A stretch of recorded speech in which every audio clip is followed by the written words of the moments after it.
Hello and welcome to HW News English. I am Shubham Chohan. From Kota in Rajasthan to Dehradun in Uttarakhand to Prayagraj in Uttar Pradesh, now Pune in Maharashtra. The latest stop in Chhatron Ki Goonj, the Gen Z outreach program of the Congress party spearheaded by Rahul Gandhi. We are currently standing in that venue in Pune where the program just got over.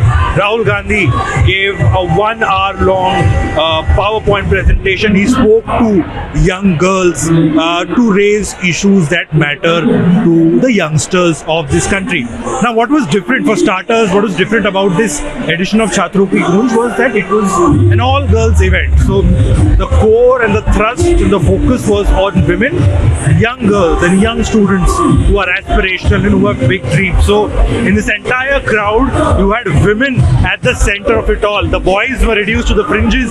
They were on the outside of the venue, but inside the venue you just had girls and women of not just young age group but women across age groups. I saw babies in the crowd all the way up to senior citizens, and that was what was the essence of this event here in Pune. The Congress claims that more than 15,000 women attended that, because mind you, the crowd was not just in this enclosure where we are standing, it was beyond the enclosure where this event took place. It had, like I said, men, women, young girls, children, senior citizens coming in to listen in to what Rahul Gandhi had said. So in this video, what we'll do is we'll split it into two parts. In the first part, I'll take you through what Rahul Gandhi had said, and in the end, we'll let the Gen Z and we'll let the women say what they have to in their own voices. So, of course, the grandeur was visible. It was not a conventional political rally in the sense that this was dominated by the youngsters. So,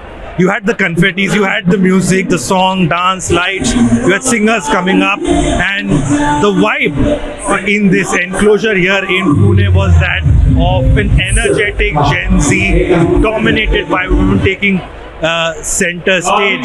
So that was the setting in Pune. And why Pune, you would ask? Because this is the city that is the cradle of modern education. This is the city of Jyotiba Phule. This is the city of Savitribai Phule. People who went against all odds to ensure children got education back in the 19th centuries. In the 19th century, young girls got to go to schools. India's first all-girls school was in this very city. So you could understand the significance of Pune in that sense when it comes to education. So that was what the event is. And in fact, if you look at the thrust areas, you see 4 words written there on the top: Shiksha, Rozgar, Suraksha, Barabari. Education, employment, safety and equality. Those were the themes of what Rahul Gandhi spoke about in his 1 hour long PowerPoint presentation, where he had young girls come up to share their experiences as well. Now, Rahul Gandhi started off with the most obvious and the most telling fact: 70 crore women. Women are half of the world's population, half of India's population as well. And these are women who have aspirations, who have dreams, who have their own vision of how they want to live their life, but yet society, their own people, sometimes hold them, sometimes more ways than one, they hold them back. And Rahul Gandhi then went on to spell out what these issues are that the women are facing. He started off by saying, of course, saying the fact that women are far more gentle and kind than men are. And then he went on to start with the fact that women are reduced to the Adarsh Nari identity. They're boxed into this Adarsh Nari identity, whereas their daughter, wife, mother, these are the roles that they are expected to play over the course of their life. Yet, the expectation by the society is that they keep their dreams behind, they keep their aspirations behind and what they want to do. He then quoted, in fact, the Manusmriti on how the role of the woman has been reduced to just these 3 characters that they play, and that they cannot dream bigger and go out and conquer the world. Then he got 2 young girls on the stage to start his presentation to speak about the problems they face. One of them was a law student. She said that she's facing that discrimination where cases are handed over to men and not to women. Because she's a girl and it is assumed that she may not be able to perform. Then Rahul Gandhi raised the big question that why can't a man be proud of an independent woman? A woman who can speak for herself, a woman who can go out, she can do a job, she can do all that a man can, and there is no reason for differentiating between the two. Then Rahul Gandhi went on to say that Indian women are trapped in 4 ways, and these are violence, disrespect, control, and time. And oppression is disguised as concern for the woman, that, oh, we care for you, that is why, we don't want you to go out after 8 p.m. or we don't want you to dress a certain way, or we don't want a working woman before marriage. When you go and marry a man, you should stop working. Those are the kind of questions that Rahul Gandhi raised, and then he went on to elaborate on other aspects that a woman faces. There is total control over their body, over their space, over what they do, what they eat, who they interact with, and this is what Rahul Gandhi sort of went on to elaborate on. In many cases, he of course backed the numbers. He of course backed his arguments with data, be it on unreported rape cases, women harassment, the extra money that women have to spend in order to take care of their safety.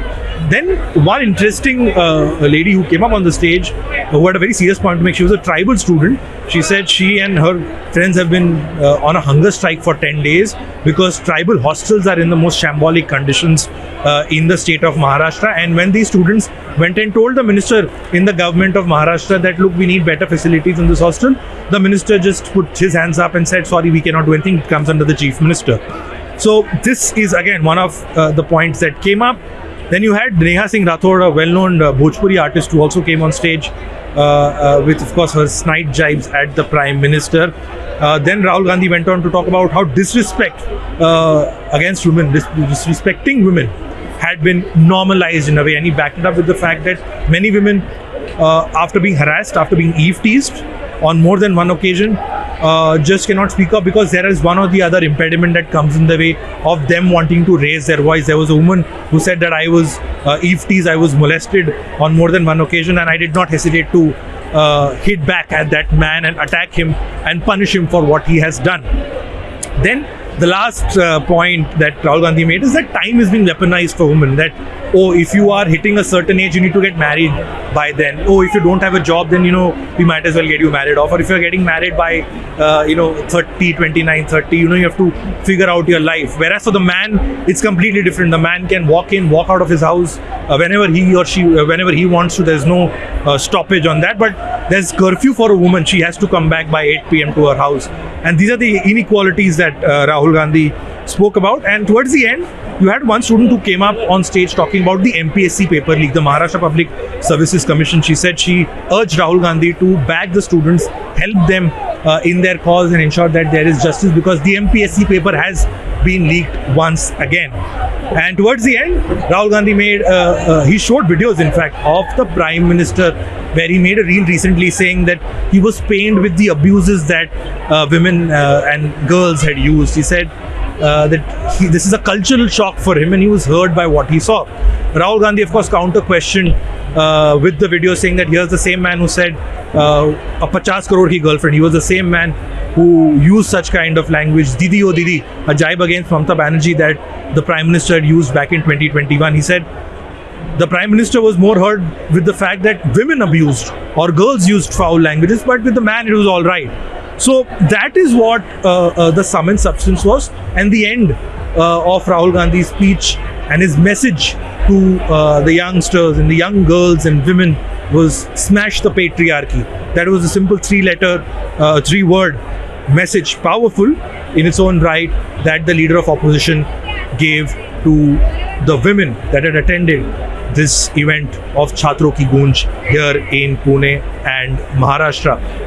Now, that is what Rahul Gandhi spoke and what the leader of opposition had to say. But what I would end this report is with the voices of the women themselves who had come out here in this very arena.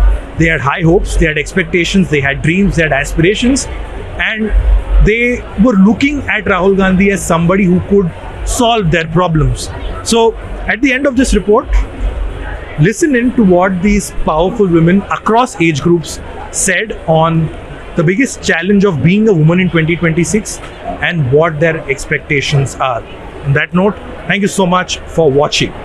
I just expect that we get some answers, and like the current government is not getting any accountability to us. So I just hope that the opposition is strong enough that they question the current government and get the answers for us, because we can't go there and just get our answers. So opposition is the only hope we have. So I'm really rooting for it, and I hope we get a really democratic India to be seen in near future. It's not like we have no fear, because we have to fear at all. But the thing is, Gen Z is pretty rebellious, and I really appreciate the fact that we are rebelling against the government, because the last generation didn't, and I think so we should for our future. You're in the 10th grade. What is the biggest problem that being a woman in 2026, and that too in 10th grade, you're yet to give the board exams, I believe. What is the biggest issue as a student and as a woman that you think is relevant in 2026? Mostly the woman child is not allowed for studying in higher grades, because parents are always forcing girls to marry someone rich and settle their life. But we girls want to study more, and today the biggest problem is the education for girls, because mostly it is not allowed. All the stereotypes and prejudice are still there in our societies. So I really think that this is only the main problem for our girls, that we are not getting education properly. I'm assuming you must be using Instagram and you must be aware of the Cockroach Janta Party, and I think he also comes from your city. So many voices saying that we represent the youth.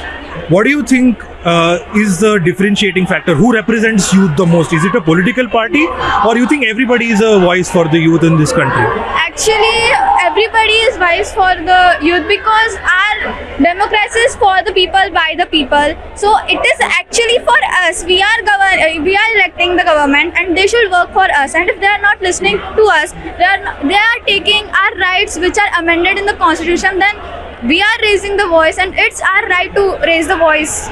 So I've come specially to see and look forward for the new leadership for our country. Let's set back a new standard for our country also.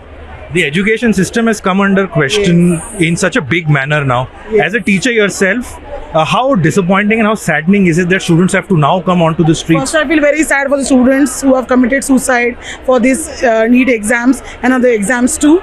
This should not happen in our country anymore.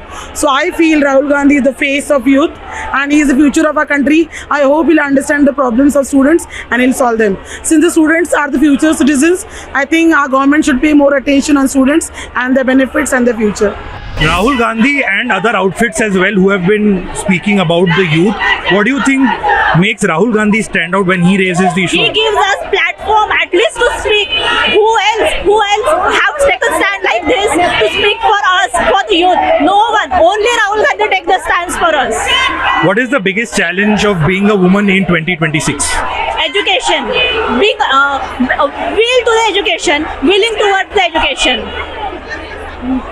Do you think Rahul Gandhi will solve all of that? I hope so.